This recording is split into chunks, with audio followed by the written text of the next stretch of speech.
uma vez a todos e a todas. Gratidão. Cristiano, agora sim. Sim. Elisara sempre me lembra para gravar a aula. Gratidão, Elisara. Nós somos o grupo de estudos e apoio à adoção Anjos da Vida, aqui de Balneário Camboriú.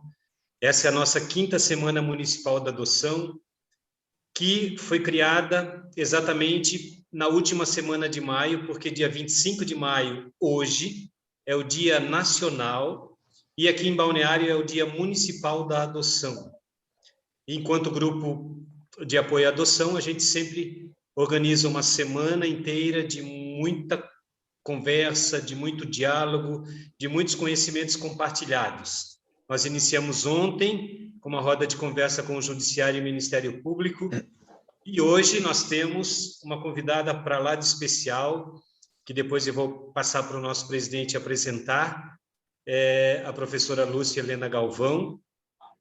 E, aproveitando o tema, fraternidade e amor incondicional, me lembra de filosofia, e aí me lembra de um grande escritor que escreveu certa vez o seguinte: um dia, o pequeno Deus do amor dormia, deixando ao lado sua flecha amorosa.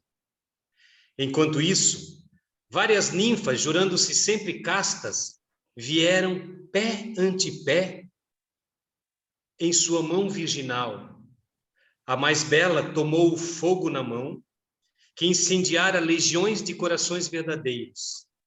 Assim, a lança do desejo ardente dormia desarmada ao lado da mão desta jovem. A flecha, ela mergulhou em um poço de água fria, que se acendeu com o eterno fogo do amor, criando um banho e um bálsamo para os enfermos. Mas eu, jugo de minha Senhora, vim para me curar, e isto, assim eu provo. O fogo do amor aquece a água, mas a água não apaga e não esfria o amor incondicional. E começando com esse poema de William Shakespeare, eu passo a palavra para o nosso presidente, Gustavo Vidal, que vai coordenar os trabalhos de hoje, agradecendo mais uma vez a presença de todos e todas, e a nossa querida professora Lúcia Helena. Boa noite, gente. Obrigado, Lu. Sejam todos muito bem-vindos. É muito especial para a gente ter essa noite hoje, no Dia Nacional da Adoção, um dia que a gente completa também 25 anos, comemoramos 25 anos do Movimento Nacional da Adoção, né? Um movimento que começou tudo isso, começou a batalhar pela legislação, pelo processo idôneo, né? E que conquistou muito, né? Até onde estamos hoje. Ainda tem muito a conquistar, e é para isso que a gente está aqui, para isso que a gente dissemina, que a gente faz esses diálogos essas semanas. Não vou me delongar, quero chamar a nossa convidada, acredito que ela dispense grandes apresentações. Sou um fã de carteirinha, sou aluno da Nova Acrópole de Filosofia. Ela, em todas as minhas viagens a trabalho, que normalmente eu viajo sozinho, ela é minha grande companheira. Me lembro de uma viagem para Chapecó, ida e volta, são 18 horas de viagem. Eu pude ir e vir ouvindo toda a série sobre Heinrich Zimmer, do livro O Rei e o Cadáver, fantástico. Recomendo a todos a Instituição Nova Acrópole, os podcasts, né? 90% do tempo é a professora Lucilena Galvão que me acompanha, os outros 10% tem outros professores também com muitos podcasts fantásticos lá. Sem me delongar muito, agradeço muito a sua presença hoje aqui, professora, que todos possamos lhe ouvir e absorver tuas palavras, para sairmos todos um pouquinho maiores, um pouquinho engrandecidos com sua palestra. A turma é tua. Gente, quem quiser colocar pelo chat dúvidas, ao final a gente pode bater um papinho, tá? E a gente vai coordenando, qualquer dúvida a gente está à disposição ali pelo chat. Seja muito bem-vinda, professora. Muito obrigada, Gustavo. Eu agradeço muito o convite que recebi, uma oportunidade de estar fazendo alguma coisa pelo trabalho de vocês no dia de hoje, que é um dia tão especial. Bom, eu já estou muito bem apresentada, sou Lucilena Galvão Maia, tenho 31 anos na Organização Internacional Nova Acrópole, que é uma escola que existe hoje em mais de 60 países no mundo, e só aqui no Brasil, 95 sedes. É uma instituição internacional à qual eu dediquei hoje já a maior parte da minha vida. Tenho 57 anos, a maior parte da minha vida eu passei dando aulas como voluntária nessa instituição. E hoje me dedico ao trabalho virtual da Nova Acrópole, ou seja, palestras, podcasts, palestras em instituições, e tenho feito isso intensamente, sobretudo nesse período de pandemia. É uma oportunidade muito boa poder falar com vocês sobre um tema que talvez seja o que eu mais gosto. Amor, ainda mais incondicional, é maravilhoso, fraternidade, valores humanos como um todo. Eu espero que a gente possa sair daqui levando alguma coisa a mais, algo novo, que possa aquecer o nosso coração e possa esclarecer a nossa mente. Que saímos mais lúcidos e também mais motivados a amar com mais qualidade. Vou trazer para vocês a apresentação que eu trouxe, que vai nos acompanhar, para que a gente comece o nosso bate-papo.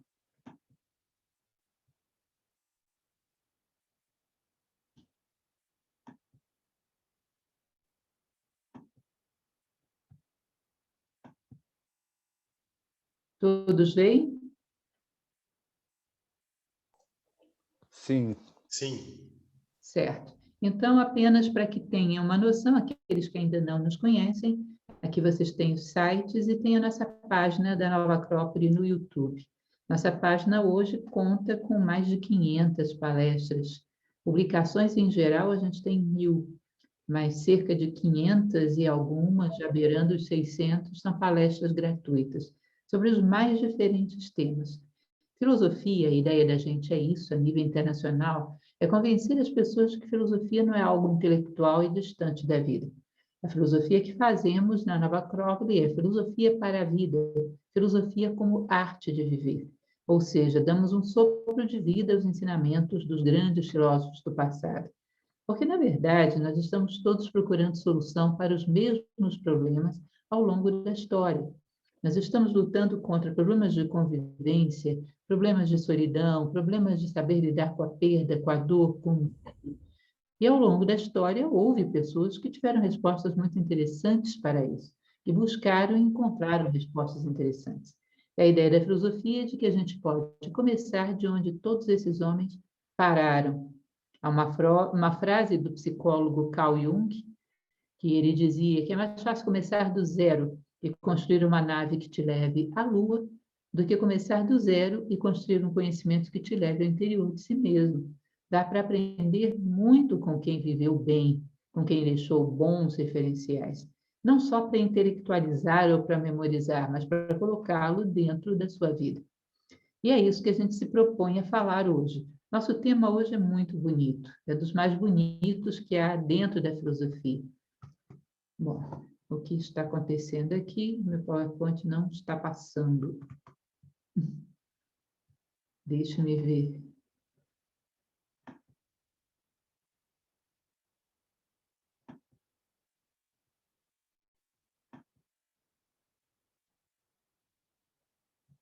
Bom, agora sim. Podem ver? Não, professora. Acho Não que você tem estão que vendo? compartilhar novamente a tela.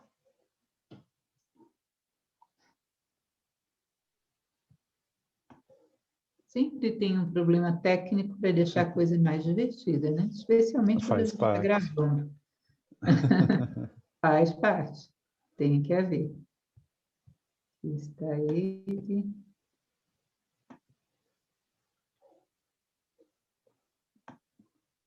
Pronto. Agora, ok? Ok. Certo, então vamos lá, falar sobre fraternidade e amor incondicional. Evidentemente, eu vou começar falando sobre o amor, que é um tema maior, depois vamos englobar a fraternidade dentro. Claro que estamos dentro do contexto de um dia da adoção, e esse é um tema que é o nosso foco. Mas, lógico, a gente tem que, em primeiro lugar, definir e trabalhar com a ideia do amor como um todo, sobretudo o verdadeiro amor, que necessariamente é incondicional. Se você não qualifica todas as suas relações de vida, não imagine que vai qualificar uma relação com um filho, seja ele natural ou adotivo. Porque a gente não tem como desenvolver aquilo que eu chamo de virtude de cerquinha. Hoje nós temos o hábito dessa história da virtude de cerquinha. Não sei se vocês já ouviram falar dessa polêmica que existe hoje da escola com as famílias para saber quem educa a criança. E aí chegaram à conclusão que é o pai que tem que educar dentro de casa. A escola não é para fazer isso. Bom, então o pai é um educador dentro da cerquinha da sua casa. A partir do momento que ele sai daí, se ele é um professor, ele não educa mais. Se ele encontra com uma criança na rua, ele não educa mais. Ou seja, ele tem duas capacidades, ele educa e não educa, conforme o ambiente onde ele está. Vou dizer para vocês que, filosoficamente, isso é uma impossibilidade. Se você é um educador, você educa onde você estiver, fazendo o que estiver fazendo. Quem educa? Até o pipoqueiro da esquina educa. Todas as pessoas estão em inter-relação entre si e se influenciam ativamente. Portanto, não dá para ser educador de cerquinha, nem dá para amar um amor de cerquinha. Ou seja, eu só amo os meus filhos naturais ou adotivos. Fora disso, não. Qualificamos esse amor quando entendemos melhor e qualificamos toda a nossa capacidade de amar. Portanto, temos que ampliar um pouco para depois restringir. Começando, então, uma coisa curiosa, gente, existe um grande filósofo do passado, que foi Platão, que se considera que foi o maior filósofo da história, um divisor de águas no pensamento humano. E uma coisa que ele dizia é que quando a gente fala muito de uma palavra, é porque a gente não a tem. Imagine uma pessoa que fala de comida o tempo todo. Você pode presumir que ela esteja com fome. Uma pessoa que fala de liberdade o tempo todo, é presumível que esteja presa. E quem fala de amor o tempo todo também é presumível que não o tenha. Pelo menos não na sua forma verdadeira, que satisfaz. E esse é o assunto predileto, é a palavra mais badalada da nossa sociedade. Se você liga nesse momento qualquer estação de rádio, AM ou FM, é muitíssimo provável que você bata numa canção cuja letra esteja falando de amor. Inclusive, esse excesso de uso faz com que a gente abuse um pouco da palavra. A gente chama de amor tudo, desde uma relação meramente física até o nosso gosto por chocolate, eu amo chocolate, até as nossas relações mais profundas, enfim. Uma palavra que é tão ampliada assim, ela acaba não dizendo nada.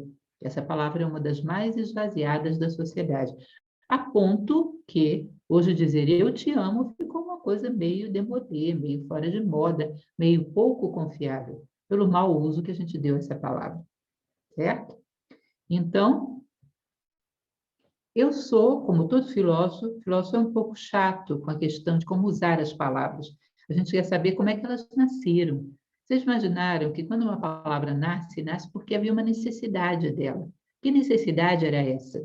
Essa necessidade que trouxe a palavra ao mundo é o seu sentido mais verdadeiro. Depois disso, como vimos, ela vai se esvaziando. Amor, a fonte mais antiga que a gente tem da palavra amor, vem do proto-indo-europeu, que é esse pi aí. Proto-indo-europeu é a origem, a mãe de uma série de línguas anglo-saxônicas, neolatinas, enfim, não vamos entrar nesses detalhes aqui. Mas o fato é que grego, latim, inglês, alemão, essas línguas todas têm uma origem comum no proto-indo-europeu. E lá nessa raiz, amor vem de ama, que é o balbucio do bebê ao chamar sua mãe. Ama. Foi daí que veio a palavra amor. Não é interessante isso? Porque o que significa esse balbucio? Essa criança, ela puxa a mãe, Porque ela sente necessidade de ser protegida, de ser envolvida, de ser alimentada. E a mãe atende a esse chamado por quê? Porque sente essa necessidade de proteger, envolver e alimentar. É um vínculo muito forte de coração daquela mulher, daquela pessoa que naquele momento sente uma necessidade que chega a ser física, né? Quando temos um filho pequeno, a necessidade é até física, de dar o seu melhor para proteger aquele pequeno ser. E é interessante isso, porque você vai ver que se a primeira manifestação de amor diz respeito à mãe, daí veio a palavra, o amor tem mais a ver com a capacidade de dar do que de receber. O bebê ainda é muito pequeno para ter uma noção do que é o amor. Ele sente medo, ele sente insegurança, ele sente necessidades. Mas a mãe, nessa relação, já sabe o que é o amor. Inclusive, essa é uma relação muito peculiar que a gente vai voltar a falar dela. Então, o amor, em geral, nas mitologias, nas tradições, ele é mais definido como uma necessidade de dar do que de receber. Não é interessante? Hoje se associa muito amor à carência. Carência é alguém que quer sugar, quer receber. O amor é abundância, o amor é aquilo que transborda, é aquele sentimento que não se contém dentro de nós e precisa encontrar endereço, precisa ir se alojar em outros lugares, em outros corações. Ou seja, ele tem muito mais a ver com doação, fraternidade, generosidade do que a gente imagina nas suas raízes. Hesíodo é um autor que é mais ou menos da época de Homero, é bem antigo mesmo. Calcula-se alguma coisa entre 6º século antes de Cristo. Hesíodo tem um livro chamado A Teogonia, a Origem do Universo, que ele fala sobre o nascimento do amor. Ele diz que quando o universo nasce, ele era um só. Depois essa unidade vai se dividindo, gera dualidade primordial, que é espírito e matéria, e depois vai nascendo a multiplicidade. Ele disse que os seres, quando deixam de ser um, quando saem da unidade, começam a sentir saudades da unidade, saudades dessa completude perdida. Ou seja, o amor teria nascido aí, Eros, o antigo, ele teria nascido como a busca daquilo que nos falta para sermos completos. Então, se você quer saber para onde o teu amor está te puxando, teu amor está te puxando para ser completo como ser humano. Quando você consegue essa completude como ser humano, você jorra. Você não quer só absorver. Você tem uma capacidade de distribuição, de compartilhamento de sentimentos fora do comum. Se torna uma fonte de amor. E não apenas um receptor carente e amargurado. Então, por aí a gente vai começando a tatear algumas coisas. Nós vamos ver mais adiante uma frase de Platão, que ele diz, e é uma das minhas frases prediletas sobre amor. Ele diz que a melhor coisa que podemos fazer por aqueles que amamos é crescer como seres humanos. E só assim podemos garantir alguma coisa a eles e podemos dar alguma coisa a eles. O que é garantir alguma coisa a alguém? Nós vivemos numa época de sentimentos muito descartáveis. Isso chega a ser impressionante. Isso atingiu até mesmo relação entre pais e filhos. Os filhos chegam a uma determinada idade, os pais são completamente esquecidos, como se fossem só um fornecedor de matéria-prima necessária por algum tempo. Muitos terminam esquecidos em casas de repouso, e nós presenciamos isso cada vez mais comum na sociedade. Portanto, aquele amor enorme que parecia que não ia acabar nunca, que a criança tinha pelos seus pais, de repente, quando eles já não são necessários, muitas vezes não existe mais. Aqueles casais que se unem terrivelmente apaixonados. Eu não vivo sem você. Você é tudo o que eu preciso para ser feliz. Às vezes esse relacionamento não dá certo, pode acontecer, mas não resta nem solidariedade. Não digo nem amizade, mas solidariedade. De tal maneira que aquela pessoa que era tudo para você, de repente passa por uma situação crítica e não há nem interesse em saber como ela está ou se precisa de você, e se ela manifestar alguma necessidade, às vezes isso é recebido com má vontade. Vamos e venhamos. Isso está muito mais comum do que a gente imagina. Dentro de relações, como dizia Bauman, que agora esse filósofo Bauman está na moda, né? Que é a tal da sociedade líquida. Isso são sentimentos líquidos que se vão, fluem, se vão com muita facilidade. Dentro disso, você já parou para pensar, perdão,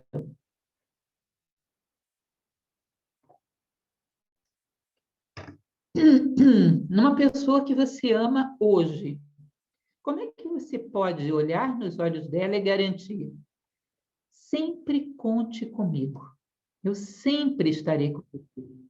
O meu vínculo com você não é de um dia. Sempre que você necessitar de mim, enquanto eu estiver aqui, e se for possível até depois, você pode contar comigo.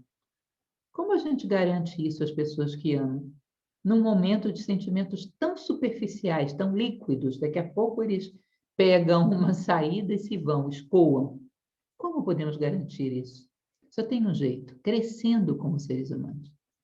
Crescendo, nós podemos garantir que temos a capacidade de sustentar o nosso amor por toda uma vida, e, se for possível, até além disso. Crescendo, temos a coisa mais preciosa que podemos dar àqueles que amamos, que é um referencial de como ser um ser humano melhor e como responder melhor às dificuldades da vida, que é o dom mais precioso. Não tenho nada contra se você quer deixar um apartamento para o seu filho, mas olha, deixa eu te contar, um apartamento não garante futuro de ninguém. Ainda mais se for uma pessoa que não tem lá muito dom da economia. Esse apartamento ele gasta e queima em 2 tempos. E muitas situações sociais podem acontecer, muitos contratempos na vida dessa pessoa em que esse apartamento vai embora. Mas se você dá um exemplo de valor, de virtude, essa pessoa, esse teu filho, vai carregar por toda a vida. Portanto, a melhor coisa a fazer para aqueles que amamos é sempre, sempre crescer. Por isso, Hesíodo dizia: o amor é tentar ser completo como o ser humano. Quem ama, a primeira coisa que faz é isso. Bom, amor é sede daquilo que nos falta. Portanto, a gente tem que entender o que somos para saber o que nos falta. Imaginar o que seria um ser humano ideal, um ser humano perfeito. E o que me falta para caminhar nessa direção? Qual é o próximo degrau que eu tenho que pisar para ser um ser humano do jeito que a natureza espera que eu seja? A natureza nos fez para fazer alguma coisa no mundo. Ela não perde tempo, a natureza. Ela faz as plantas para fazerem fotossíntese, faz os animais para sobreviverem e procriarem. Ela faz os homens para trazer valores, virtudes e sabedoria ao mundo.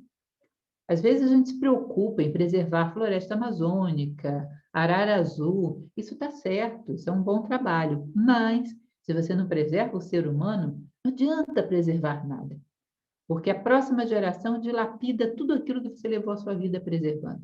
Agora, se você preserva o ser humano na plenitude da condição humana, esse ser humano com valores, com virtudes, com sabedoria, preserva a floresta amazônica, preserva a arara azul e tudo mais. Porque tudo mais será dado por acréscimo, como diz a tradição cristã.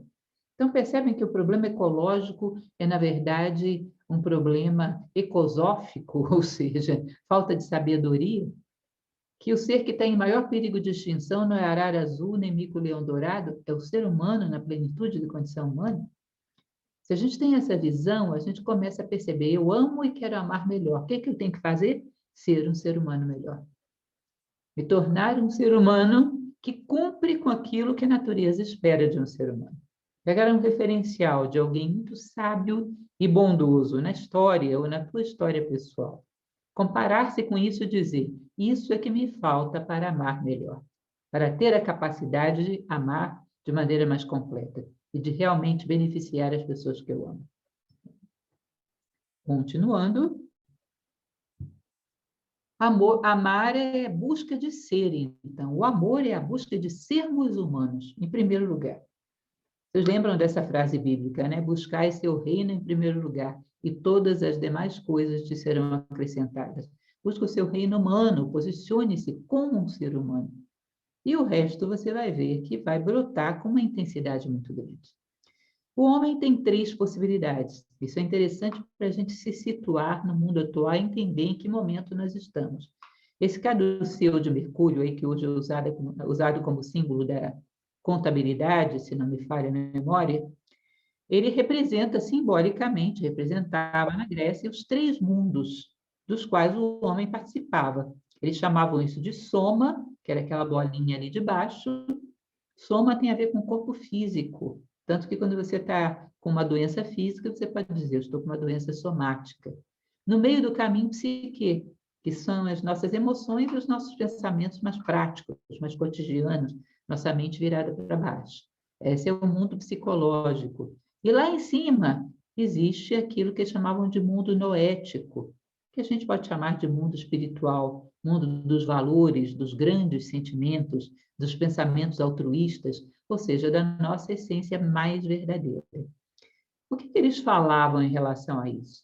Que o homem, quando se une, quando os homens, os seres humanos se unem entre si, eles podem se unir apenas em um desses três planos, ou podem se unir nos três.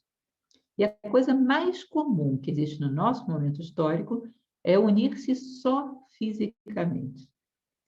Basta você parar para pensar, e a gente poderia até fazer uma pesquisa, uma estatística em relação a isso, que ia confirmar essa nossa presunção, o critério que é utilizado para buscar um parceiro na nossa sociedade atual. Ou é uma pessoa rica, bonita, bem-sucedida. Ou seja, são critérios totalmente do plano físico. Alguém que me dê um conforto material ou alguém que me dê um prazer físico pela sua boa aparência. Deixa eu te contar, esse tipo de amor é igualzinho, sem tirar nem pôr, ao amor ao chocolate. Como eu gosto do chocolate. Depois que você come, passou a vontade. É um amor de muito pouca duração, que usa o outro como fonte de prazer, mas não pensa no outro, não compartilha com o outro. E ainda existe uma outra coisa engraçada nesse tipo de amor. Vocês já ouviram falar do regime do chocolate? Regime de emagrecimento? Existe. Existe de tudo no mundo. É um regime que você pode comer chocolate à vontade. Só tem um detalhe: você só pode comer chocolate. Do mesmo tipo, para não variar muito, só chocolate e água. Por mais que você seja um chocolatra fanático, primeiro dia, chocolate. Perdão, minha garganta está um pouco ruim. Que beleza, um dia comendo chocolate. Segundo dia, chocolate, né? Terceiro, chocolate. Eu te garanto que lá pelo quarto, pelo quinto dia, você não aguenta mais o chocolate. Sabe por quê? Esse amor aqui embaixo, esse amor físico, ele enjoa pela repetição do objeto. Quando as coisas deixam de ser novidade, ele enjoa. E ele passa muito rapidamente. Essa paixão física, ela esgota quando o objeto deixa de ser uma novidade. Minha avó, que era uma figura engraçadíssima, sempre falo dela nas minhas palestras, semi-analfabeta, mas de uma sabedoria de vida fantástica. Eu me lembro de eu, garota, ela me chamando num canto, dizendo: filha, sabe como é que é a melhor maneira de curar a paixão por alguém? Eu falava: como, vó? Casa com ele, passa rapidinho. E hoje eu entendo por que ela dizia isso. Sabe por quê? Porque essa paixão física, ela é assim mesmo. Ela se esgota quando o objeto deixou de ser novidade. Aí tem a outra acima, que é a paixão psíquica. O que é a paixão psíquica ou psicológica? É aquela que é fundamentada em gostos psicológicos. Eu gosto de macarrão, eu também. Eu gosto de tal filme no cinema, eu também. Eu gosto de tal música, eu também. Somos almas gêmeas, que maravilha. Só que esse campo psicológico, ele é muito mutável. Daqui a 10 anos você não gosta mais nem desse macarrão, enjoou, não gosta mais desse filme, nem gosta dessa música. E a outra pessoa, igualmente, não gosta mais. Então, esses gostos que são mutáveis, muitas vezes vão mudando em direções diferentes. E aquela coincidência, que foi um pouco de forçação de barra, né, naquele momento, rapidamente deixa de existir. Se um relacionamento, quer seja um casal, uma amizade, seja lá o que for, é constituído nessas bases, vai acontecer uma coisa que a gente conhece muito bem. O relacionamento vai se distanciando à medida que o tempo passa. E existe o tal do amor noético, o amor espiritual, o amor lá no campo das essências, que significa o quê? Eu me uno com alguém com base em valores. Ou seja, eu vibro diante da bondade e essa pessoa também. Eu vibro diante da justiça e essa pessoa também. Bom, quanto mais nós nos aproximamos desse valor, mais juntos estamos também um do outro. Isso não vai afastando, isso vai afunilando. Porque quanto mais você vive, mais próximo está da prática desses sentimentos. E se aproximam do mesmo alvo. E esse mesmo sentimento também se estabelece quando você cria uma relação baseada em valores.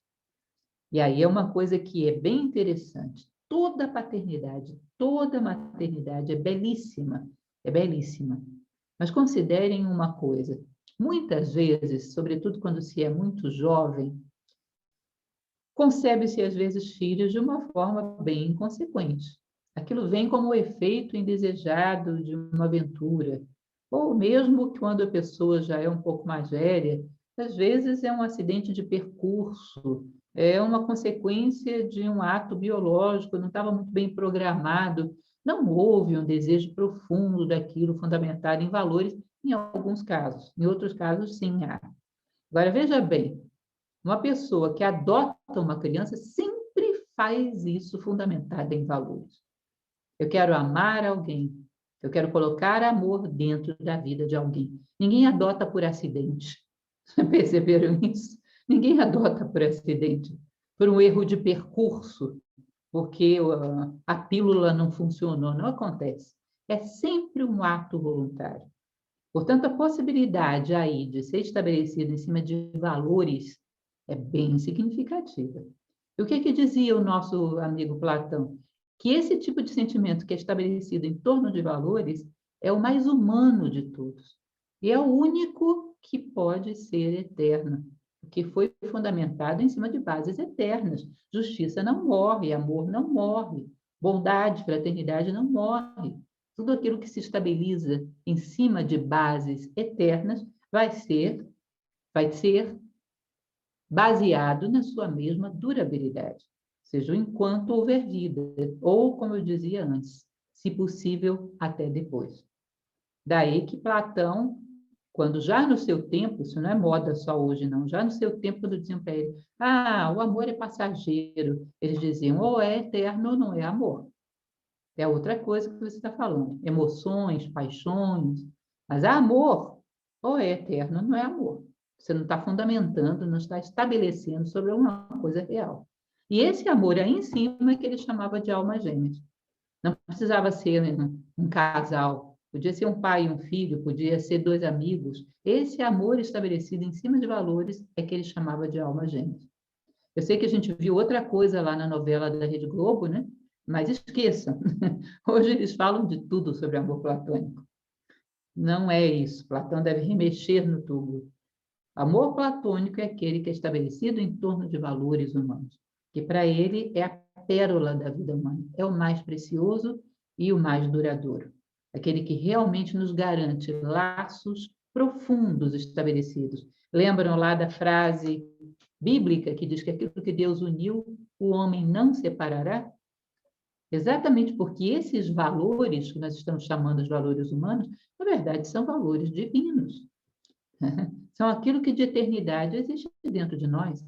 Aquilo que nos torna a imagem e semelhança. Para quem acredita em Deus, é isso que nos torna a imagem e semelhança dele. Ou seja, sede perfeitos como o vosso Pai no céu é perfeito, diz mais uma vez a Bíblia. Eu não sou cristã, eu não sou praticante de nenhuma religião, mas sou, sim, aprendiz da filosofia de todas as religiões. E isso é uma frase bastante interessante. Ou seja, quando nós encontramos dentro de nós a bondade é perfeita. Ela não é um atributo do tempo, não é um atributo passageiro. Ela tem um toque de eternidade, ou seja, ela é divina. É isso que nos faz a imagem e semelhança de Deus. Por isso que aquilo que é unido em torno dos atributos de Deus, o homem não separará. Nem com a sua superficialidade, nem com seus gostos mutáveis, nada do mundo material é capaz de dissolver aquilo que foi estabelecido em cima do eterno. Continuando, hoje nós temos essa distorção. Eu não vou contar essa história porque é longa, daria outra palestra, mas vou dizer para vocês, vocês concordam se acharem que é pertinente. Nós estamos em um dos ciclos mais materialistas da história da humanidade. E quando somos muito materialistas, começamos a usar os outros seres humanos à nossa volta como meio para chegar a uma satisfação que queremos. Ou seja, eu estou muito sozinho, por isso eu quero um companheiro. Você não quer um companheiro. Você quer alguém para resolver a sua carência afetiva. Porque você não quer um companheiro para resolver o seu problema. Você quer um companheiro porque o teu amor transborda e você quer dar a alguém. Você estabelece um vínculo amoroso porque você quer dar e não porque você quer receber. E isso pode criar um laço de até uma espécie de vampirismo emocional que não é nada agradável. Tá? Então, hoje a gente substituiu o amor-felicidade, que é aquele que se realiza ao transbordar, ao beneficiar a vida do outro, por um amor-prazer. Então, eu quero curtir a vida. Se tiver uma pessoa do meu lado, vai ser mais fácil. Ah, eu quero curtir o prazer da maternidade, então vou ter um filho. Espera lá, você está colocando um ser humano no mundo, espera lá. Curtir a experiência e vai usar um ser humano para você fazer uma curtição? Isso não se faz nem com os animais. Aliás, nem com as coisas a gente deveria fazer isso, né? Destruímos tudo, somos predadores quando não sabemos respeitar até os objetos inanimados, que dirão um ser humano. Então, hoje a gente já não busca o amor como uma busca de realização, de felicidade, mas o amor foi substituído pelo amor-prazer. Culto ao prazer como sentido de vida. A gente começa a usar uns aos outros e cria uns sentimentos de uma superficialidade fora do comum. Vocês devem conhecer aquela frase popular do ruim com ele, pior sem ele. Então, é melhor negócio, economicamente falando, ficar com ele, porque se ele for embora é pior. Então, não há um sentimento, há uma negociação no mercado de capitais afetivo, entende? Ainda vamos falar mais adiante, porque Platão falava sobre isso de uma maneira bem interessante. E nós vivemos isso. Mais uma vez, não estou dizendo que seja generalidade, mas estou sim afirmando que é muito comum. Immanuel Kant, que é um filósofo muito interessante, ele dizia que a coisa mais imoral do mundo é tomar um ser humano como um meio. O ser humano é sempre fim em si. Eu não uso o ser humano para ter uma experiência. Eu busco um ser humano para dar o meu melhor para ele. Ele é o fim. Eu estou aqui para doar o meu melhor. Sabe o que Platão dizia, gente? Que eu acho a coisa mais linda do mundo. Eu tinha uma mania exótica, que o meu esposo acabou com ela, porque disse que eu estava tornando o nosso quarto um caos, que era comprar aquelas cartolinas de papelaria e escrever tudo que eu achava bonito e colar na porta do armário. Ficava uma coisa horrorosa, mas era muito inspirador. Infelizmente, eu fui reprimida nessa minha manifestação artística. Mas essa expressão que eu vou passar para vocês vivia na porta do meu armário. Que ele dizia onde é que estava o limite do amor humano. Ele dizia que um amor brutal, um amor egoísta, é aquele que você olha para as coisas e olha para as pessoas e diz: o que eu posso ganhar com isso? Para que isso me serve? O nascimento do amor humano é quando você não pergunta mais para que isso me serve, mas começa a perguntar como eu posso servir a isso. A minha realização está em servir a vida, servir ao humano, transbordar os meus valores sobre o outro. E é assim que eu me realizo como ser humano. Tem, inclusive, um caso que eu sempre conto para os meus alunos, não sei se vocês já repararam, mas quando você cumprimenta uma pessoa que você conheceu agora, isso sempre foi uma expressão muito especial em todas as civilizações. E quando você conhece uma pessoa, é lógico que você dedique a esse ser humano que acabou de entrar na sua vida aquilo que você tem de melhor. Então, lá os romanos falavam ave, salve, ou seja, que você esteja salvo de todas as dificuldades. Os indianos falam até hoje, namastê, ao sagrado, ou seja, que nós nos unamos em torno do sagrado. Os árabes falavam e falam até hoje, né? Assalamu alaikum, que a paz esteja convosco. Os incas, sabe o que eles diziam? Ama Lula, ama Suva, ama Quedia. Não sejas mentiroso, não seja ladrão, não sejas ocioso. Ou seja, o que eu tenho de melhor eu estou dedicando para você. Hoje, na nossa civilização, quando te apresenta uma pessoa nova, você diz o que para ela?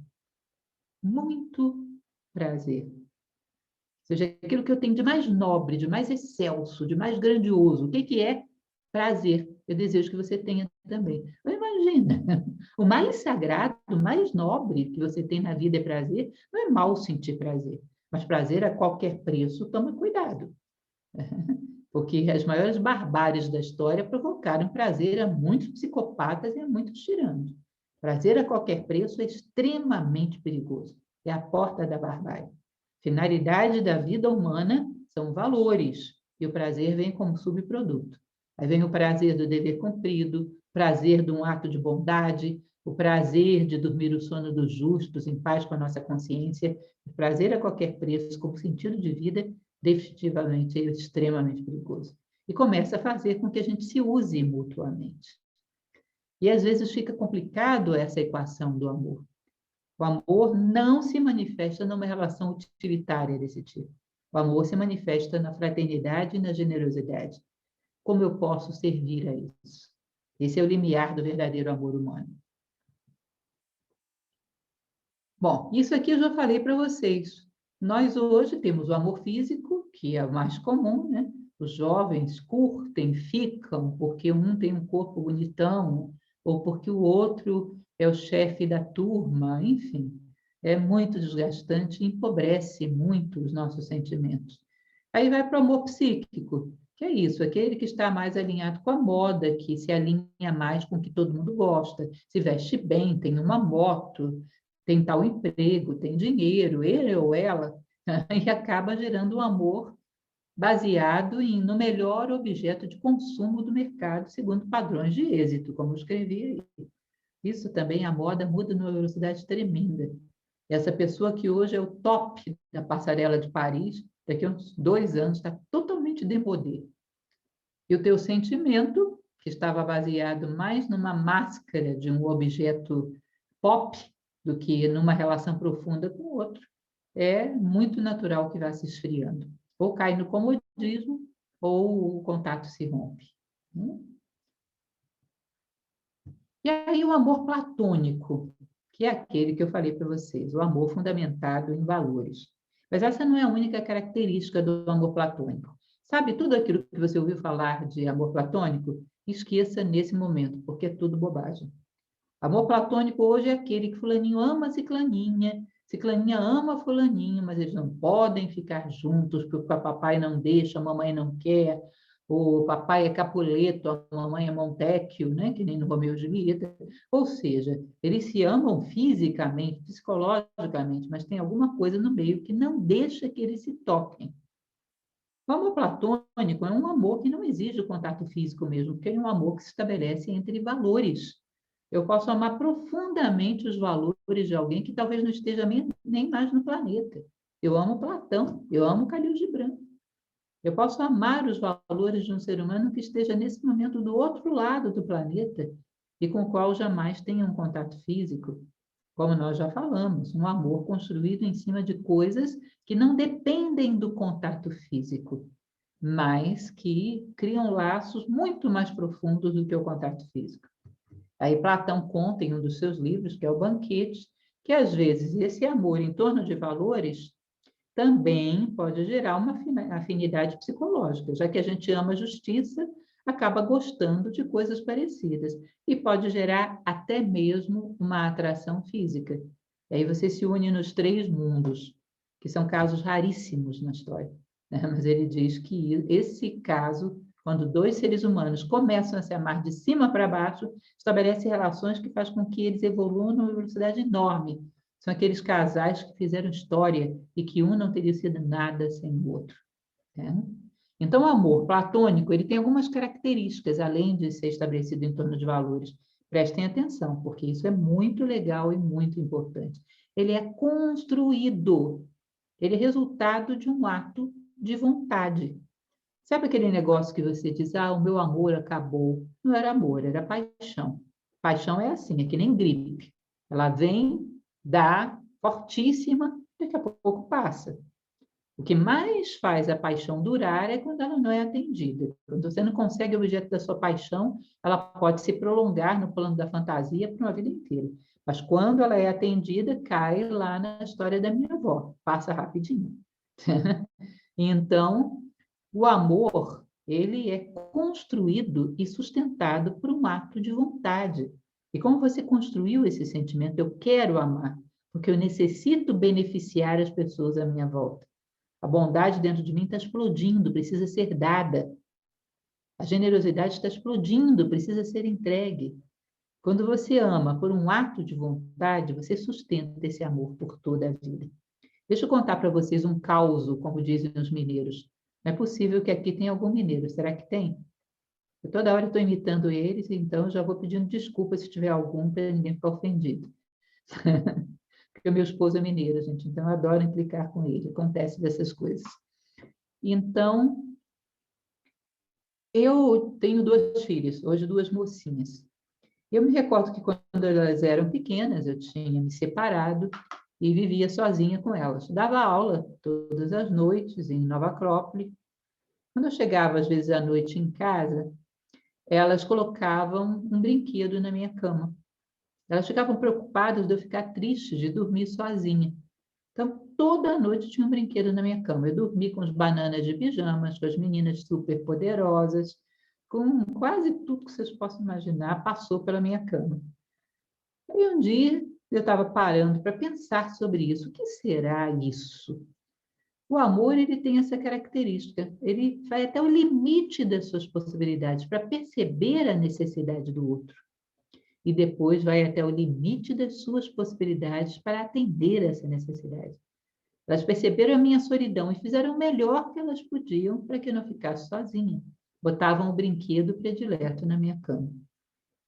Aí eu pensei, será que isso é consequência do amor ou também pode ser causa? Imagina, você está numa relação de emprego, tem uma pessoa por quem você não sente nada. Você começa a fazer o seu melhor para sentir a necessidade daquela pessoa, sentir o que ela precisa, e depois vai até o limite das suas possibilidades para atender aquilo que ela precisa. Faz isso hoje, faz isso amanhã, faz isso semana que vem. Um belo dia você vai olhar que o amor está lá. Vocês percebem? O amor se constrói por um ato de vontade. Quando você dá o seu melhor, faz o melhor para atender a necessidade daquela pessoa, fica sensível às necessidades dela, daqui a pouco o amor está lá. O amor construído dessa forma, você pode alimentá-lo pelo resto da vida. Senão nós caímos nessa síndrome moderna, que me desculpem, talvez alguns discordem, mas segundo a filosofia platônica, isso é uma coisa, é fruto de falta de maturidade, muito comum no nosso momento histórico. Ah, o amor acabou. Imagina você estar andando com seu carro alegremente pela rua, de repente o combustível acabou. Você larga ele lá, vai embora e nunca mais procura? Ou você procura reabastecer? Não é assim? Portanto, se você não quer abandonar os seus relacionamentos no meio da rua, procure aprender a reabastecer. Porque é exatamente isso que fazemos. Nem com um carro fazemos isso, nós fazemos com um ser humano. E não aprendemos a gerar sentimentos verdadeiros, a construí-los por um ato de vontade, construí-los e sustentá-los eternamente, sendo sensível à necessidade do outro, indo ao limite das nossas possibilidades para supri-lo. Sem carências. Platão falava sobre isso. Ele dizia, inclusive, uma coisa muito interessante para essa nossa conversa de hoje. Ele falava que um casal de namorados, às vezes existe uma troca, um toma lá da cá. O namorado dá um beijinho na namorada. Se ela não corresponde com um beijinho, ele já se sente lesado. Deu um beijinho e não recebeu nada. Numa relação imatura pode acontecer isso. Vira uma relação de troca e fica aquele ping-pong de quem dá mais.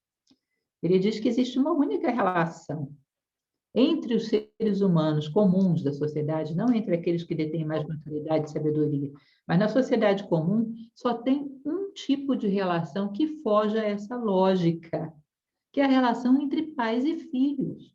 E quando você dá o seu melhor para um filho, se é uma relação sadia, evidentemente, você não espera que ele te devolva coisíssima nenhuma. Você só espera que ele seja um ser humano realizado e feliz. Você dá na expectativa de que ele se realize.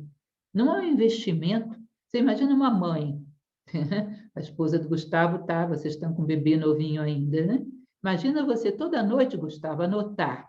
Essa noite eu passei acordado porque ela estava gripada. Adicional noturno com insalubridade, porque ela estava doente, para me pagar quando crescer.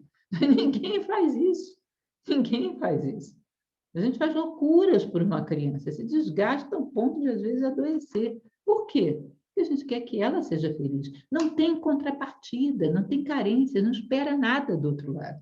É um caminho de mão única. Você se doa para que aquele ser seja o melhor possível e não espera nada em troca. Ele diz que esse tipo de relação de mão única é muito mais legítimo, é muito mais amor verdadeiro do que aquelas que ficam na horizontalidade do toma lá da cá. E que isso acontece na relação entre pais e filhos, só que tem um pequeno porém, que a gente vai ver já já. Sereno, não necessita de grandes barulhos. Vocês vão ver uma coisa interessante, que aqueles que no relacionamento fazem mais estardalhaço também são aqueles que, num casamento, mais rapidamente desenvolvem, às vezes, relações agressivas. Porque é um pêndulo. Quando puxa demais para um lado, quando você solta, a tendência é ir demais para o outro. Normalmente, o amor é sereno, sólido e contínuo. Ele não precisa de muitos estardalhaços, mas ele se garante por toda a vida e destinado àquilo que permanece. Essas são as características do amor platônico. Aqui a frase de Kant, que eu até já falei sobre ela para vocês: só tem valor moral o sentimento que pode ser ordenado por um ato de vontade. Entendem isso? Ou seja, eu amo por quê? Porque quero.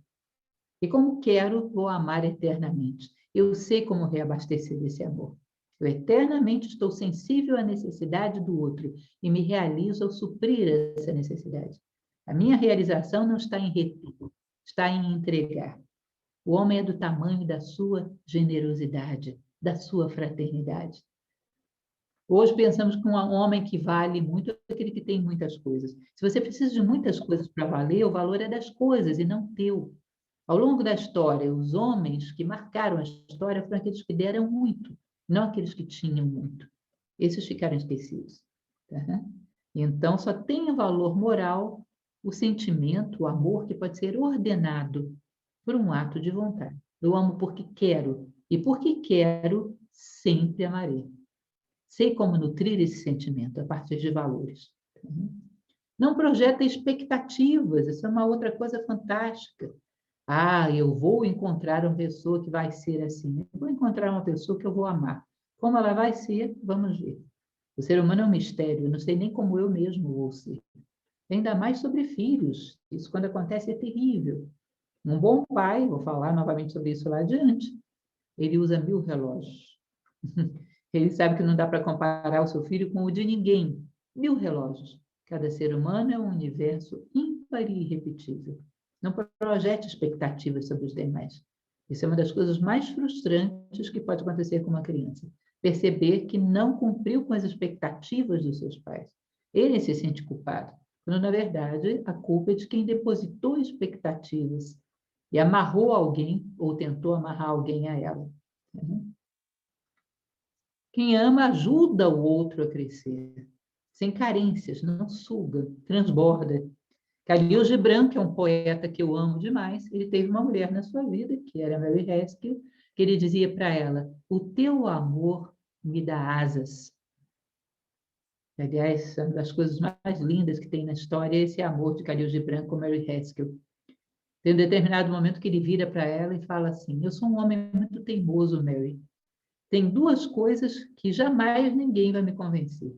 Primeiro, que eu não tenho uma alma imortal. Segundo, que a minha alma possa ser separada da tua. Eu acho isso lindo demais, as cartas dos dois, porque bate demais com a definição platônica, a definição clássica de amor.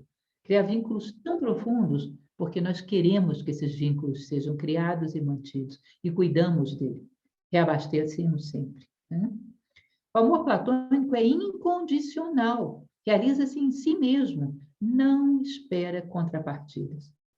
Ou seja, eu amo por quê? Porque eu amo. Se o outro não me ama de volta, bom, isso é uma escolha dele, mas eu não preciso de contrapartidas.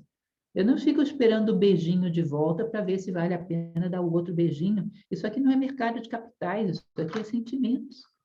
E aí existe um poema que eu trouxe um pedacinho dele para vocês, que é exatamente esse aqui. O maior prêmio de quem ama é justamente estar amando.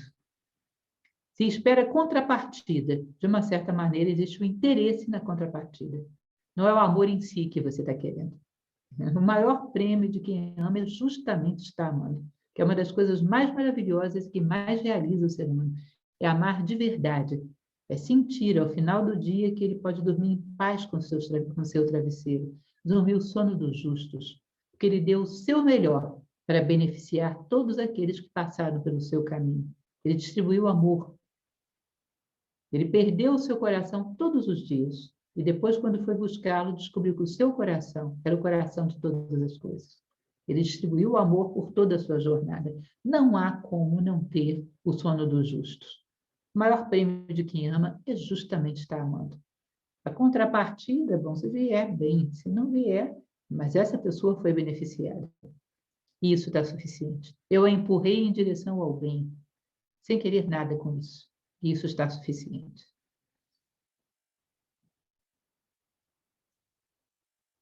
Bom, como falei para vocês, o amor é uma construção. Há que aprender a amar, há que amadurecer, que é exatamente aquela frase que já falamos. A melhor coisa que podemos fazer para aqueles que amamos é crescer como seres humanos.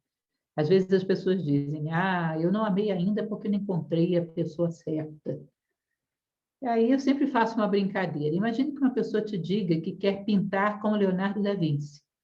Aí passa 10 anos, você encontra essa pessoa e pergunta, você está estudando pintura, desenho? Não, não precisa. Só precisa encontrar a pessoa certa. O dia que encontrar alguém super parecida com a Mona Lisa, eu vou pintar super bem. Aí aparece a tal pessoa, o clone da Mona Lisa. O que ele vai pintar? Uma bolinha com 2 olhinhos e aquele cabelinho retinho assim, né? Aquele boneco de palitinho. Sabe por quê? A pessoa certa apareceu, mas ele não estava preparado. Então, crescer para desenvolver um sentimento verdadeiro. Que, na verdade, não se trata de quem você vai encontrar. Trata-se de quem você é. Essa é a condição para amar verdadeiramente. Eu tenho muito medo que uma relação com um parceiro, com um filho adotivo não vá dar certo. Olha, depende muito mais de quem você é do que propriamente das surpresas que vêm no futuro. Se você tem capacidade de trabalhar sobre o seu amor, alimentá-lo, você tem capacidade de ir adaptando esse amor às adversidades que se pode esperar de um ser humano. E um ser humano realmente é uma caixinha de surpresa. Mas se eu sou capaz de ir reabastecendo o meu amor, eu estou preparado para essas adversidades. E ele perdura, e ele chega do outro lado. Disciplina, como eu já falei para vocês, o reabastecer sempre, cultivar através da vontade, humildade e empatia. O vaidoso, o arrogante, tem aquele primeiro tipo de amor. Para que isso me serve e não como eu sirvo a isso? Ele se une a alguém para realizar um desejo pessoal e não para ser uma fonte, para doar. O egoísmo não combina com o amor. O egoísmo faz com que você seja um usuário do outro e não uma pessoa amorosa. Tá? Então, humildade, empatia, saber colocar-se não no lugar do outro, entenda bem isso, mas saber sair de dentro de você, com a tua visão de mundo, com todos os seus valores, e colocar-se dentro da personalidade do outro, com os valores, com a visão de mundo dele. Não justifica o que essa criança está fazendo. Segundo os teus valores, não. Mas você experimentou já se despir dos teus valores e colocar dentro do mundo dela? E ver pelos olhos dela? Sabe por que a gente não consegue fazer isso? Porque nós nos achamos donos da verdade. Como eu sou dono da verdade, ver o ponto de vista do outro é uma perda de tempo. Quando você sabe, eu não sou dono de nenhuma verdade, e ver o ponto de vista do outro vai me enriquecer muito, porque é um prisma que agora eu conheço 2 faces, eu só conhecia uma. Ou seja, ao conhecer o ponto de vista do outro, eu conheci mais uma seção da verdade, do mundo, da vida, que eu não conheceria de outra forma. E vou crescer com isso. Muito complexo estabelecer relações profundas sem capacidade de empatia. Sociedade em que essas virtudes são raras, que é essa mesma onde vivemos, rara capacidade de amar. Esse amor que prevalece, independente das condições do terreno.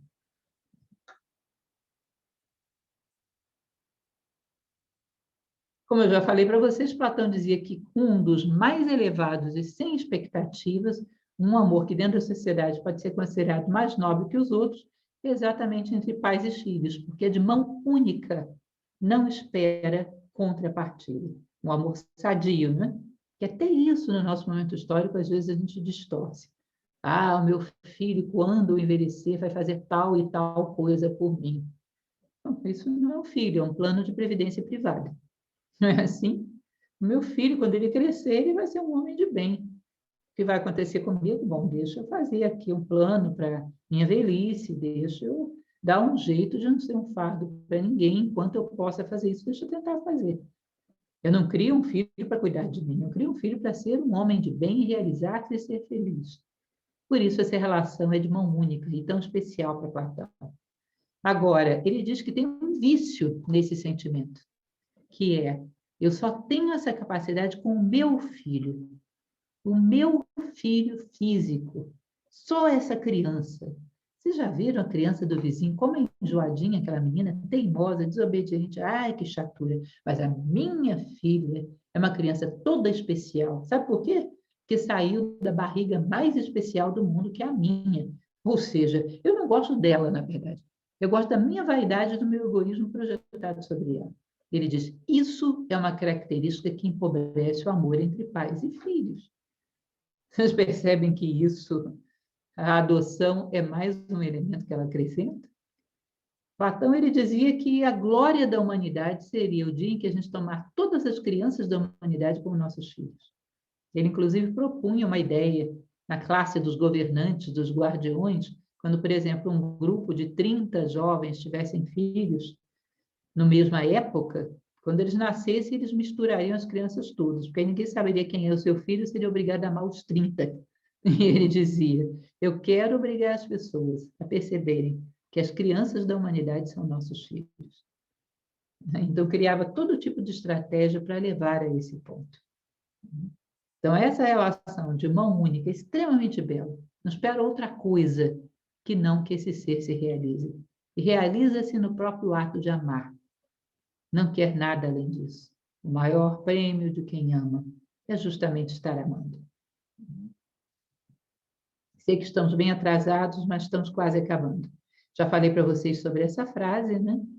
Então, o verdadeiro amor, ele pode ser paterno, materno, fraterno, para qualquer pessoa, para qualquer laço social que estabeleça. Ele é sempre da mesma qualidade, ou deveria ser, se ele é verdadeiro. Vocês vão perceber que tudo que tem qualidade, até mesmo entre as coisas práticas do mundo, tem uma certa semelhança entre si.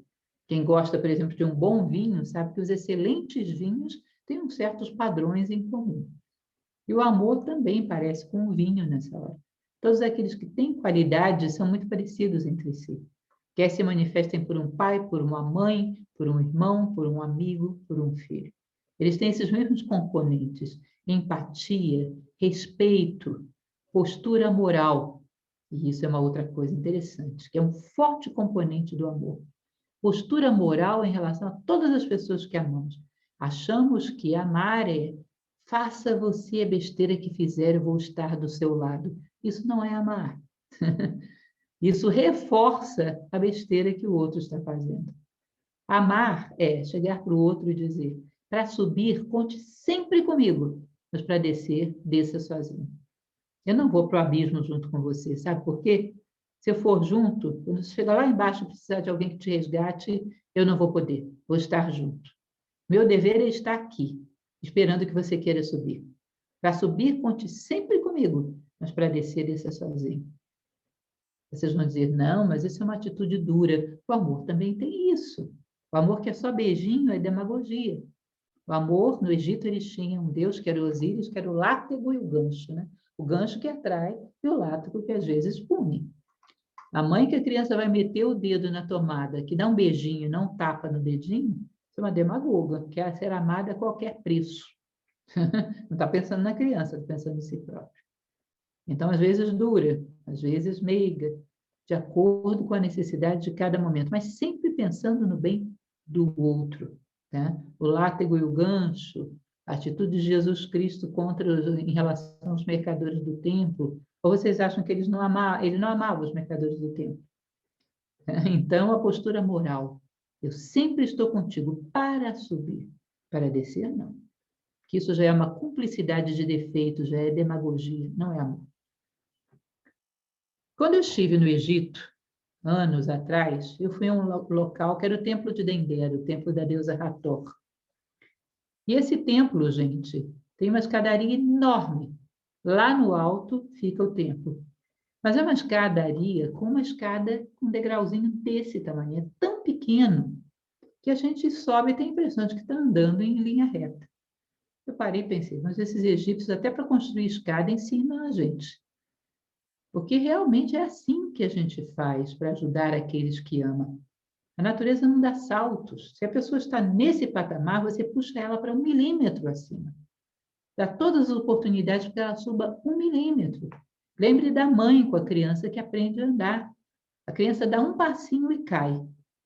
Quando ela dá 2 passinhos e cai depois, a mãe faz bolo e faz festa e convida toda a vizinhança, não é isso? Brindar as pequenas vitórias, saber oferecer pequenas oportunidades, saber estimular para o próximo degrau. Isso a gente deve fazer, inclusive, em relação a nós mesmos. Porque senão, não amamos nem a nós mesmos. E quem não ama a si próprio, no sentido sadio, não no sentido de vaidade ou prepotência, mas no sentido sadio, de se respeitar, quem não tem esse amor dificilmente é capaz de amar fora, se não ama dentro. É uma questão de paralelismo.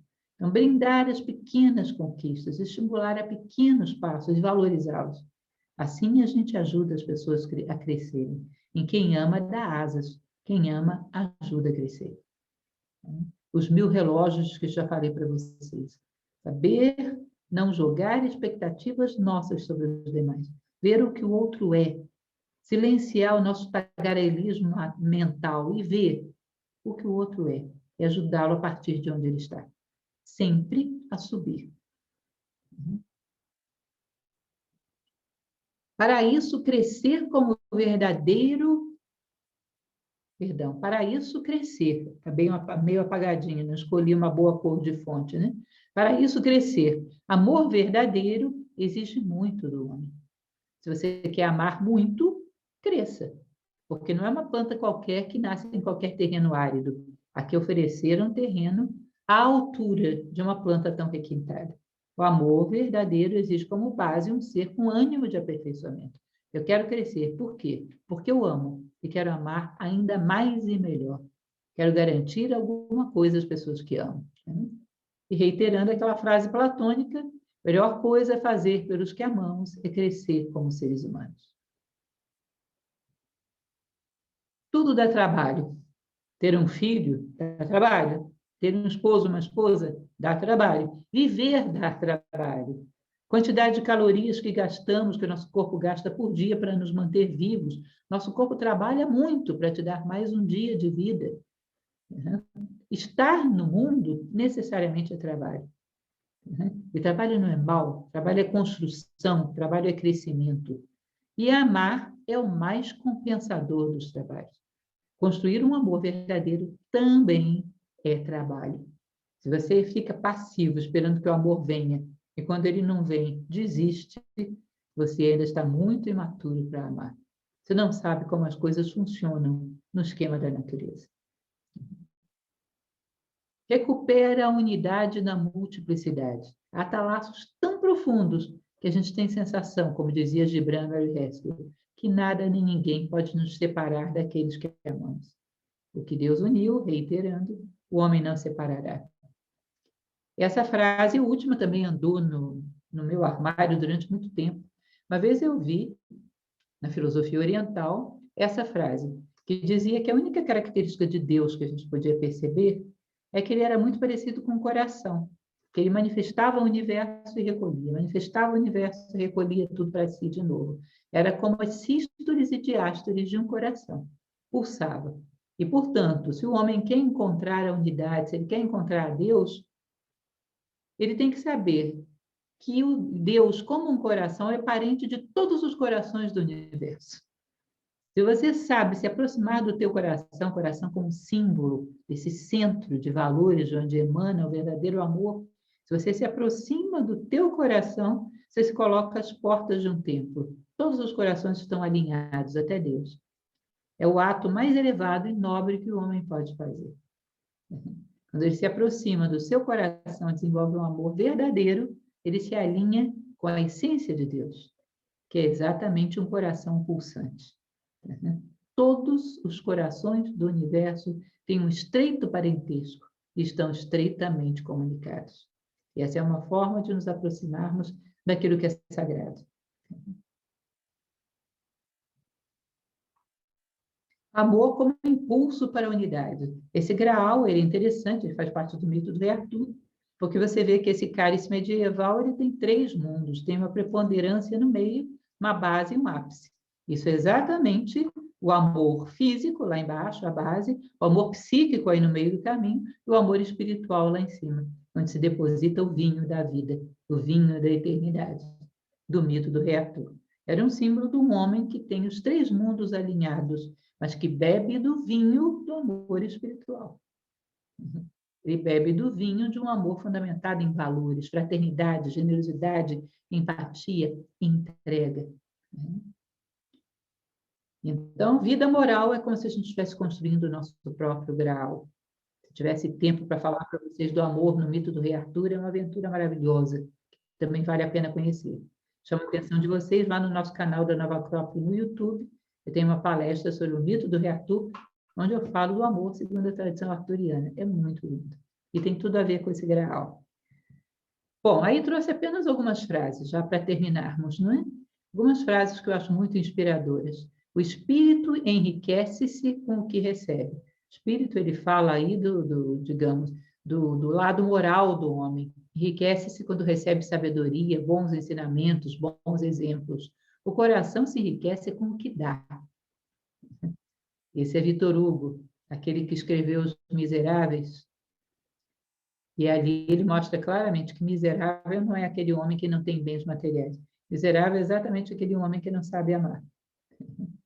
Então, o coração se enriquece doando e não recebendo. William Shakespeare, entra no teu peito, bate e pergunta ao teu coração o que sabe ele. Sempre pergunte ao seu coração, você sabe amar? Vamos aprender? Vamos crescer nessa nossa capacidade de amor? Que teu coração saiba da alegria das esperanças que cultivaste pelo caminho. Isso é uma vida realizada. O meu coração transbordou e cultivou alegria e esperança pelo caminho. Essa é uma frase do Mahatma Gandhi. Quando um único ser humano atingir a plenitude do amor, neutralizará o ódio de milhões. Vejam que coisa linda. Ou seja, o amor vale não só para aquela pessoa que a gente beneficia, que é o objeto do nosso amor, mas vale como exemplo para todos aqueles seres humanos que não sabem amar. E quando um atinge a plenitude do amor, ele é capaz de ser referencial de transformação para milhões. Ou seja, é como se ele, imaginem vocês que somos capazes de gerar um amor tão grande que puxa a humanidade para cima num impulso tão forte quanto o ódio puxa para baixo. Amores verdadeiros, um amor verdadeiro de um único ser humano, ele tem uma força tão colossal que ele é capaz de ter um impulso de puxar a humanidade para cima, maior do que o ódio de muitas pessoas, de milhões, como dizia Gandhi. Ele é um grande neutralizador, ele é um grande purificador. Ele faz o que esse coração está mostrando aí, puxa para cima, eleva. E cada um que olha para esse sentimento descobre que ele é possível e que existe também dentro dele e que dá para exercitá-lo. Portanto, você beneficia toda a humanidade quando ama verdadeiramente. E é isso. Terminamos por aqui. Eu invadi o meu espaço de uma maneira assim absolutamente absurda. Ainda bem que não estava dando aula de administração do tempo, porque isso não seria uma vergonha, não é isso? E reitero com vocês, estão aí os sites. Você conhece o nosso trabalho no Brasil, nosso trabalho no mundo, e conhece o nosso trabalho no YouTube, lá no YouTube da Nova Acrópole, assim, com 2 As, Nova Acrópole. Entra lá que você vai achar um site com mais de 500 palestras gratuitas. Somos voluntários e fazemos esse trabalho, sabe por quê? Por amor. Portanto, também ofereço para você a nossa maneira particular de oferecer amor. transmitindo ensinamentos que podem iluminar a vida das pessoas. E é isso, deixa eu sair aqui do slide, agora vamos para as perguntas. Se é que tem alguém que não está cansado, exausto de mim, querendo que eu vá embora para jantar. Imagina, professora. Nossa, acho que sem palavras para falar aí da sua palestra, simplesmente fantástica. A gente tem um comentário, né, do Kenny, colocou ali, achou muito revelador essa palestra. Uma das maiores preocupações que tinha como pretendente à adoção é se meu filho viria a me amar, sendo que a única coisa que devo me preocupar é com o amor que poderei lhe proporcionar. Obrigado mais uma vez, professora. Realmente foi, acho para mim, não sei se para os outros, mas muito surpreendente, uma palestra incrível. Eu anotei dois comentários que eu queria fazer aqui, compartilhar, na verdade, quando você falou dos filhos do mundo, né? Certa ocasião eu conversava com uma pessoa que era muito próxima dos Guaranis e falando sobre adoção, comentei do como é difícil, pelo menos nas nossas regiões, termos, quando a gente preenche, né, o perfil da criança que vamos adotar, entre as opções existe a raça, né? Infelizmente, mas existe essa opção, e entre elas tem índios, né? E eu comentei que é difícil termos índios para adoção, e ele comentou comigo que nos Guaranis se tem justamente isso, que um filho ele tem ali os seus pais, né, na sua casa, porém eles são filhos da aldeia. Se os pais precisarem se ausentar, como muitas vezes os Guaranis fazem, para buscar trabalho pontualmente em algum lugar, as crianças podem ficar, porque elas serão cuidadas, pois são filhos da aldeia. Então, está aí mais uma evidência, né, de um comportamento muito antigo, que ainda em alguns pontos é preservado e que a gente não consegue multiplicar aí para nossa sociedade. Nós dizemos que eles não são civilizados, não é isso? Quando se aproximam de uma comunidade atual, a primeira coisa que pedem são valores desse tipo. Se resolverem se mudar para uma grande cidade, viver lá, já era a cidade tomar os seus filhos como seus.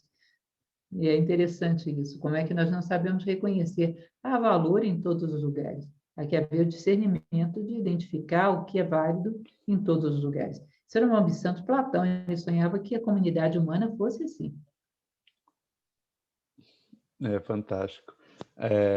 Aquela ideia de Platão, eu comentava, acho que mês passado com a minha esposa, justamente sobre aquela ideia de Platão, de misturar os filhos e Você está vendo isso lá no primeiro nível, né, do curso? Eu estou no segundo. Você já está no segundo, muito legal. Uhum. No primeiro nível, a gente lê a República de Platão, e vê isso. Isso, fantástico. Temos um comentário aqui da Dani Carmo, bem-vinda, obrigado por nos prestigiar. Fantástica, egoísmo não combina com amor, faz com que você seja o usuário do outro. Uau! A Cíntia fala, muito obrigada, professora, eu sigo a senhora há 2 meses, estou amando e me transformando com a Nova Acrópole. Tenho 2 filhos adotivos, eles chegaram bebês, hoje são adolescentes, com 13 e 14 anos. Gostaria de ter conhecido a Nova Acrópole antes para estar melhor preparada para a maternidade. O Luciano coloca uma pergunta. Por que ainda é tão difícil exercitar o amor na sua plenitude, mesmo sabendo dos benefícios dele para si e para a humanidade? Olha, é muito complicado, porque no nosso momento histórico isso não é sabido. A ambição das pessoas se volta para outra coisa. Às vezes até os pais, por ignorância, eles não chegam para os filhos e dizem, olha, quando você crescer, eu quero que você saiba amar de verdade, que você saiba ser fraterno. Não, eu quero que você tenha uma boa profissão, ganhe bem, tenha uma bela casa. Não é isso? Nós colocamos metas na sociedade que são muito materiais. Imaginem vocês o seguinte, que você chegue para um amigo e diga, olha, eu participei de uma maratona e tirei em primeiro lugar. Nossa, que maravilha, meus parabéns. Quantos concorrentes tinha? Tinha 1000 concorrentes. Em que lugar eles tiraram? Todo mundo tirou em primeiro lugar. Acabou a graça, né? Que graça tem isso? Acabou. Sabe por quê? Vitória só tem gosto se for construída sobre a derrota dos demais. Tem que ter 999 derrotados para a tua vitória, para o teu sucesso ter sabor. A gente não aprende a ganhar junto, a gente aprende a ganhar sobre. O pódio é um lugar solitário. Então, com esse tipo de mentalidade que é cultivado o tempo todo, é muito complicado que as pessoas procurem desenvolver grande amor, porque isso não está na planilha de valores para a qual elas foram programadas. Elas foram programadas para ter uma profissão valorizada, que dê status e dê renda, e ter uma vida confortável. É estranho isso, porque a gente ensina os nossos filhos a manejar as pernas, a mãozinha, para pegar um talher, para andar, e às vezes não vê o quanto é importante ensinar a manejar os sentimentos, os pensamentos, para que se torne um ser humano de verdade. A nossa sociedade coloca a obrigação dos pais como isso, formar o filho para ser um homem bem-sucedido, não necessariamente um homem bom. Então fica complicado. Se a gente abre, sei lá, um curso de formação para desenvolver a consciência do verdadeiro amor, automaticamente a pessoa vai perguntar: o que eu ganho com isso? Em algum emprego eu vou ser valorizado porque fiz esse curso? Dá diploma? Pesa alguma coisa no currículo? Eu ganho pontos de qualificação no meu trabalho? Não, não ganha nada. Você se torna um ser humano melhor. Ou seja, você dá mais, você não ganha mais. Ah, o que eu quero com isso? Esses dias eu estava andando aqui em Brasília e me entregaram um folheto de uma faculdade particular, que era um grande quebra-cabeça, e uma pecinha do quebra-cabeça tinha sido tirada e elevada. E tinha assim: destaque-se. Fazendo os nossos cursos, você vai se destacar. Ou seja, as outras pecinhas do quebra-cabeça, que são humanidade, vai ficar lá embaixo. E só você que vai subir. E é isso que a minha faculdade te oferece. Como é que você quer que alguém seja fraterno, empático, com uma mentalidade de fundo como essa? Hoje, ser virtuoso é a coisa mais subversiva que existe. As pessoas têm vergonha. Você vai perceber que é muito comum num grupo de amigos as pessoas falarem sobre os seus defeitos. Ih, cara, sou desorganizado, não sou pontual. Mas alguém falar das suas virtudes é tomado como algo altamente antipático, prepotência, está querendo dar uma de santinho. Não é isso? Não é nem socialmente bem aceito. É curioso, é um nível de alienação que nós vivemos nos nossos dias. Então, você procurar sozinho uma coisa que ninguém está procurando exige um nível de individualidade que nem sempre o ser humano tem, ele é muito influenciável. Precisa ser uma pessoa muito madura. É possível? É, mas precisa ser uma pessoa muito madura. Para a multidão estar indo para o abismo, ele toma outra direção sozinho. A maioria acha que é melhor estar na multidão, ainda que seja indo para o abismo, do que se salvar sozinho. E se não começa a haver um ou outro aqui que começa a tomar uma postura diferente, isso não muda nunca. Há que quebrar esse ciclo vicioso. Tem que haver alguém, o pessoal diz, inclusive existe um ditado popular que fala isso, né? Uma andorinha não faz verão. Meu caro, ao longo da história, as grandes mudanças da humanidade não foram produzidas por uma multidão que tomou consciência de uma hora para outra todo mundo. Foi um homem que avançou na frente e depois mostrou para os demais que essa possibilidade existia. Foi uma andorinha que foi na frente e mostrou que o verão existia e que era possível fazê-lo. E o resto foi atrás, foi no vácuo. Ou seja, um ser humano, quando é desperto, ele pode sim fazer diferença. Existe uma máxima filosófica que diz que o homem desperto, o homem que tem identidade, escreve a história. O homem massa normalmente nem a lê. Agora, há que ter coragem para ser você mesmo. Construir os seus valores, a sua vida, os seus referenciais, os seus propósitos, fora daquilo que está na moda. 1, 2, 3, daqui a pouco você tem um grupo que começa a fazer verão. É o que fazemos lá no canal da Nova Acrópole no YouTube, eu sempre conto. A gente fez, esse canal tem 12 anos. Primeiro ano, quem assistia essas palestras, quem criou fui eu, teimosas, marca maior, todo mundo dizia: ninguém vai assistir palestra na internet. Vai. Primeiro ano, quem assistia era eu, a Luana, a moça que me filmava, e a minha mãe. Quando a minha mãe podia assistir, caía em 30% a audiência. Eu ligava lá para casa e perguntava, mãe, o que você está fazendo que você não assistiu minha palestra? Ah, minha filha, fui para uma novena, não pude. Caía em 30% a audiência. O que a gente fez? Foi fazendo verão, fomos insistindo.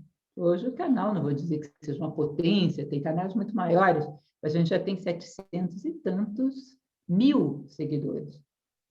É bem significativo. Para esse tema na Dinheiro zero, atualidade, técnica zero, teimosia 1000. eu vou contar um caso também, se me permite, professor, falando desse tema das pessoas crescerem juntas, né? Eu ouvi uma vez essa história de que um homem caminhava com um burro e o burro tinha 2 cestas grandes de vime nas costas, se equilibrando, e quando o outro passou, viu que as cestas estavam cheias de caranguejos vivos, ele tinha ido pescar, e não tinham tampas. Então ele perguntou, você não tem medo que os caranguejos fujam, né? Afinal de contas, eles têm a habilidade para subir no cesto de vime? E ele falou, não, eu não me preocupo. Pode observar, quando algum deles está prestes a sair, algum que está lá embaixo acaba agarrando uma das patas dele e puxando ele para baixo para tentar pegar impulso para subir também. E o questionamento era justamente esse, né? Do quanto, se em algum momento a gente vê alguém subindo, alguém com a possibilidade de sair daquele cesto, o quanto a gente ajuda ou a gente olha para ele como, não, volta aqui que se for para ir temos que ir junto. Né? Achei... Steven Pressfield, que talvez você conheça, é um autor que eu já fiz muitas palestras sobre ele, ele diz que existe um acordo tácito para ficarmos todos mergulhados na mediocridade juntos. Quando alguém reage, é tomado como um traidor. Mas é a única coisa que você pode fazer pelas pessoas é ir em frente e mostrar que isso é possível. É por amor que a gente faz isso. Legal. A Suzete colocou aqui, ao assistirmos essa palestra, é impossível não olhar para a nossa própria trajetória amorosa, e aí percebemos que o amor pleno é raro e precisa ser construído / conquistado. A Aline, eu já escutei muitas falas da professora e simplesmente não canso de ouvi-la. Cada vez que ouço é um aprendizado diferente. Vai se tornando mais profundo, cada vez tem mais sentido. Agradeço muito, é um imenso prazer tê-la conosco e refletir com suas palavras. É muito interessante, porque realmente é muito bom ter essa fala gravada. Eu e minha esposa, acho que a gente já deve ter assistido pelo menos 3 vezes toda a sua série sobre o Caibalion.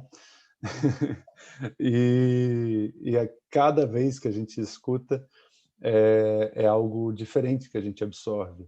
Né? Isso é muito interessante. Talvez nós sejamos outros, como você mesmo já falou em outras palestras, mas é muito bom realmente ter isso gravado, porque ouvir várias vezes realmente não é cansativo, muito pelo contrário, só agrega mais. Fiquem à vontade, não precisam nem me perguntar. Outros grupos de adoção, pode passar? Pode passar. Deixar o pessoal que não veio hoje assistir? Pode? Pode. Colocar no canal da gente, do Instagram? Pode? Pode. Claro, uma mensagem para a gente passar para frente. Né? Maravilha. Está cobrando royalties de conhecimento. Muito obrigado, muito obrigado. Gente, alguém mais alguma participação, comentário, perguntas? Rafaela levantou o dedo ali. Rafaela, por favor, fique à vontade. Eu estava ansiosa para falar. É que eu não consigo ficar quieta, tá? Também sou professora, né? É difícil. É assim, primeiro, quero deixar bem claro que eu não sou católica, embora tenha crescido, tenha sido criada na Igreja Católica, mas existe um livro de um padre Marcelo Rossi, bem conhecido, padre, inclusive, né? Chama-se Ágape. E o padre Marcelo Rossi fala do amor incondicional de uma forma, olha, fantástica, eu diria. Então, quem tiver a oportunidade de ler o livro Ágape, do padre Marcelo Rossi, eu acho demais, eu aconselho. Outra coisa, sou professora de Geografia e História, e na faculdade eu tive muita oportunidade de estudar Platão, Victor Hugo também. Também estudei Mahatma Gandhi, eu li muito, mas tem uma outra pessoa que é professor na faculdade, na Universidade da Carolina do Sul, se não me falha a memória, ele chama-se Léo Buscaglia. Esse homem, ele tem 2 livros que quem também tiver a oportunidade de ler esses 2 livros, um chama-se O Amor, e é demais, e o outro chama-se Vivendo, Amando e Aprendendo. O professor dá aula de amor na universidade. A disciplina dele chama-se Amor. E eu acho demais. Então, assim, queria apenas passar para todo mundo, porque eu acho que vale a pena, porque são livros que engrandecem o nosso conhecimento e que abrem assim a cabeça para o amor incondicional. E falei de Léo Buscaglia, a professora falou de Platão, falou de Victor Hugo, falou de William Shakespeare, falou do Gandhi, falei do padre Marcelo Rossi, e eu queria só concluir, pessoal, dizendo que o amor incondicional, ele é visto por cada cabeça, né, de uma forma, desculpe, visto não, sentido, porque o amor a gente sente, né, e ele é sentido de maneiras diferentes, ele é encarado de maneiras completamente diferentes, mas que no fundo é uma coisa só, é amor. E isso não tem preço, não tem nada que, não tem justificativa, tem só sentimento. É coração, é sentimento, e isso é maravilhoso. Parabéns, professora, foi mais uma forma de entender o amor incondicional que eu aprendi hoje. Obrigada. Eu aproveito para avisar vocês, obrigada, Rafaela, que no canal do YouTube deve ter mais 5 palestras diferentes sobre o amor. Tem o amor platônico, tem o amor segundo Khalil Gibran, tem o amor apenas um hormônio, que eu fiz como resposta a um neurocientista que publicou essa bobagem. Tem um outro que é o amor entre Khalil Gibran e Mary Haskell. Tem um mais recente que eu fiz, que é o amor naquele poema de Carlos Drummond de Andrade, As 100 Razões do Amor. Eu tenho umas 5 palestras sobre amor. Quem gosta do tema, tem muita coisa interessante lá, vale a pena conhecer. São todas gratuitas, estão no YouTube da Nova Acrópole. Valeu, eu mesmo. Temos a Flávia colocou: parabéns, professora, gratidão pelo compartilhamento, grande aula para todos nós em nossa caminhada. Kenny, incrível mesmo, o amor está na realização do outro. Obrigado, gente, boa noite a todos. Pessoal, mais alguma contribuição? Acho que não. Bem, só queria fazer uma última colocação. A professora falou que os pais não criam, dão amor, né? Vivenciam o amor sem a expectativa de ter um retorno. Mas quando tem um retorno, por mais que pequeno que seja, por menor que seja esse retorno, ele é fantástico. E eu dou um exemplo de que eu e minha esposa vivemos na semana passada, que a Mahara nasceu na nossa vida há apenas 6 meses, né? Apesar de estar completando 1 ano no mês que vem. E na semana passada ela teve a primeira, quiçá a única, doencinha dela. Pegou uma, até esqueci o nome, Rosella, alguma coisa assim. E teve uma febrinha, e ela é sempre sorridente, alegre, feliz. e a gente passou a semana cuidando dela, né, como deveria ser, inexperientes, preocupados.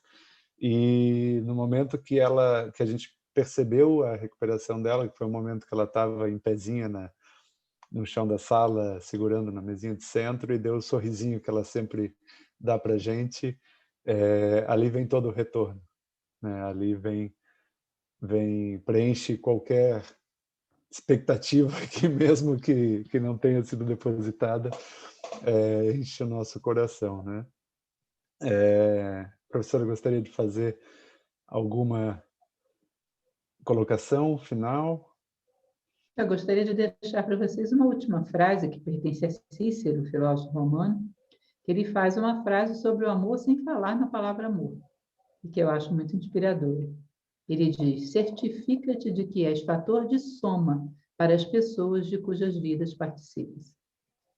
Ou seja, que as pessoas fiquem melhores porque estão comigo. Soma, nunca subtração. Isso que é mais senão um grande ato de amor. Que a gente possa experimentar dele, que não saiamos da vida sem experimentar aquilo que de mais saboroso existe na nossa vida. Sorrisinhos desse tipo eu também ganhei vários, Gustavo, porque eu tive duas fofuchas que hoje estão moças, casadas, criadas aqui pelo mundo. Fantástico, professor. Muito obrigado. Acho que foi uma noite de muita inspiração, muito crescimento para todos. Eu agradeço muito em nome do Anjos da Vida, em nome de todos os grupos de adoção, pela sua dedicação, pelo seu amor ao conhecimento, né? E por trazer isso, deixar isso tão disponível para todos nós, né? Não falo só dessa palestra, mas por todo o seu trabalho dentro da Nova Acrópole. Agradeço também a toda a equipe técnica que se faz presente aqui hoje. Agradeço muito a Cláudia, que é a nossa ex-presidente, que cedeu aí o Zoom para a gente fazer a reunião hoje.